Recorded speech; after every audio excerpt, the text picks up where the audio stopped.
And we're back after a brief break. Let's jump right to it. We have someone who is no stranger to our show and is a dear friend of mine.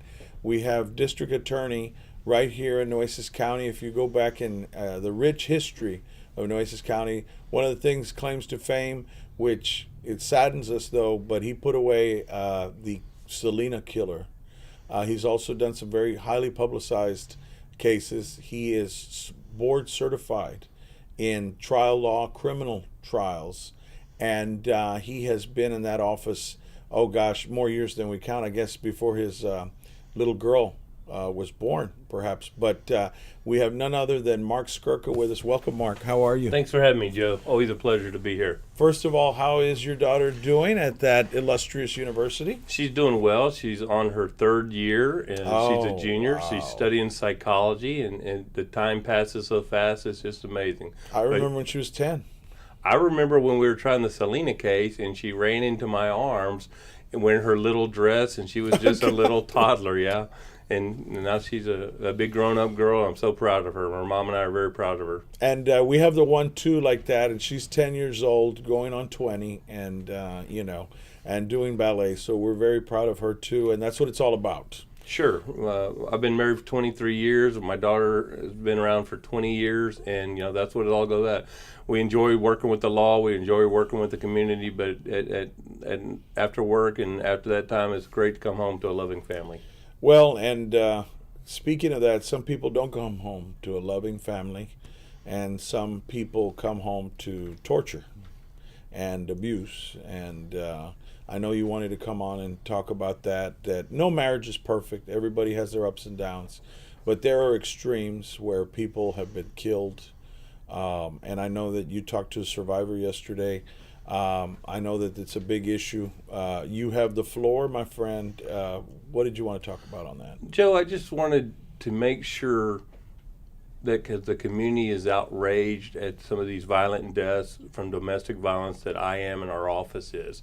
We've recently had two tragedies in our fair community where women who were in an abusive relationship were actually killed at the hands of their abuser. And one of them is charged with that crime. The other one was a murder-suicide.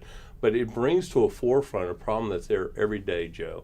And it's terrible that a tragedy like this has to come out to keep people's attention or raise awareness of it.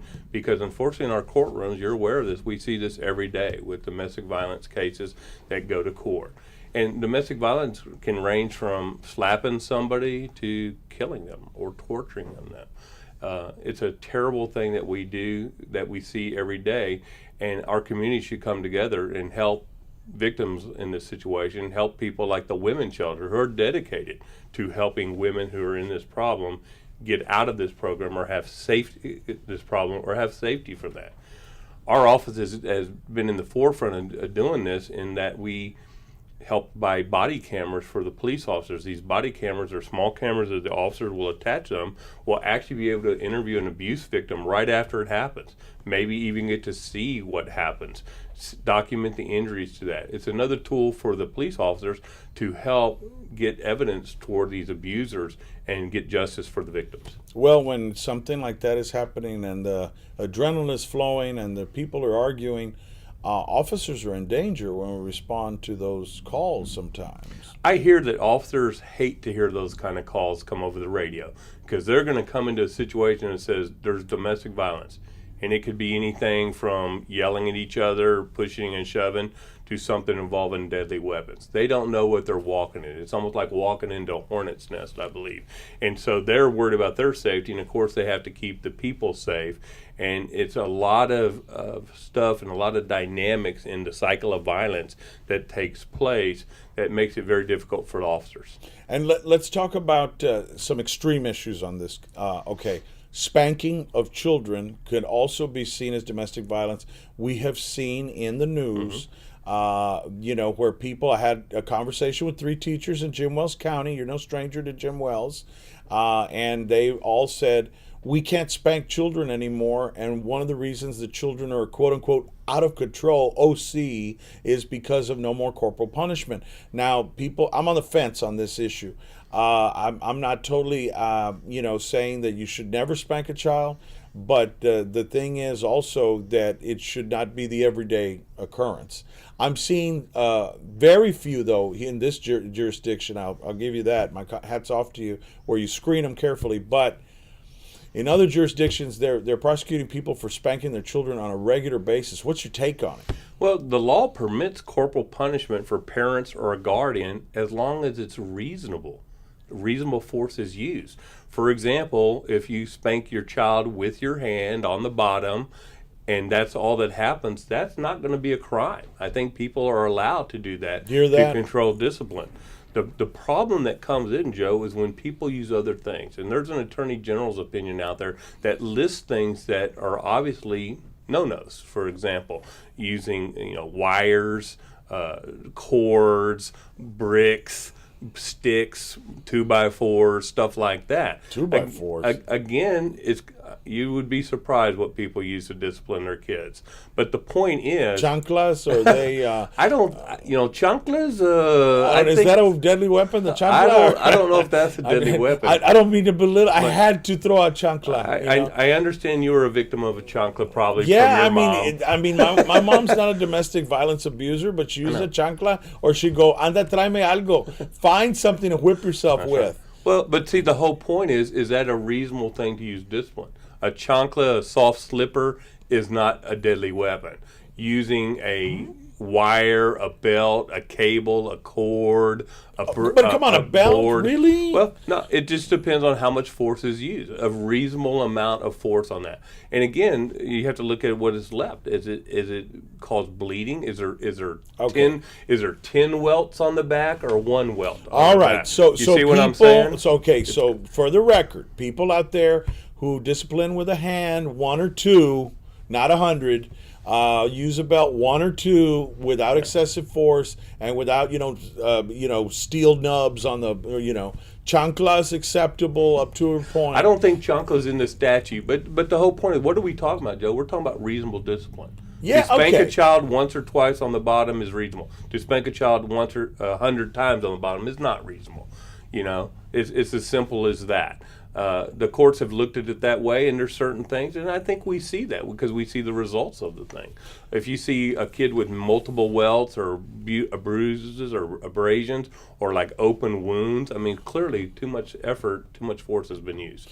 Well, and we've got a minute left. I know you're busy, and so let's focus back in on domestic violence. There is also women on men domestic violence there sure too. Is.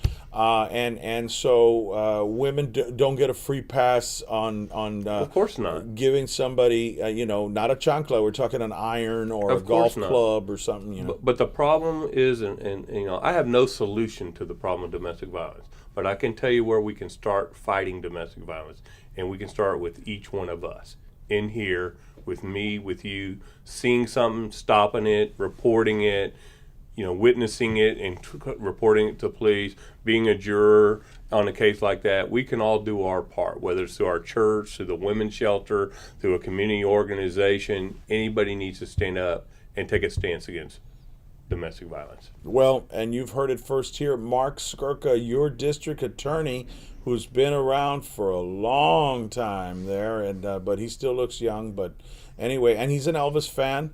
Don't forget, if you have Sirius Radio, Elvis has a radio station now. The king is still the king, right? He'll always be the king. We need to get a picture of your office with all the neat memorabilia that you have of Elvis, But anyway, always a pleasure to have you.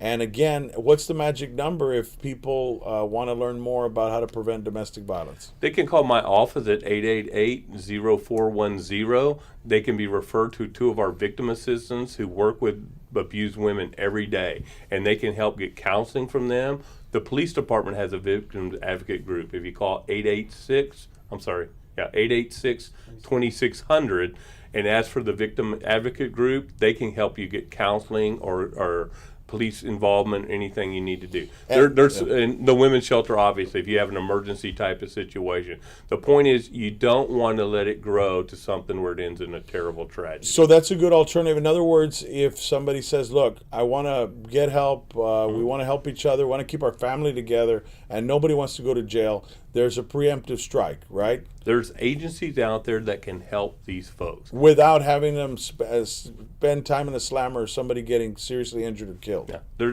there's so many alternatives, Joe. We just don't want that end result where it ends in tragedy.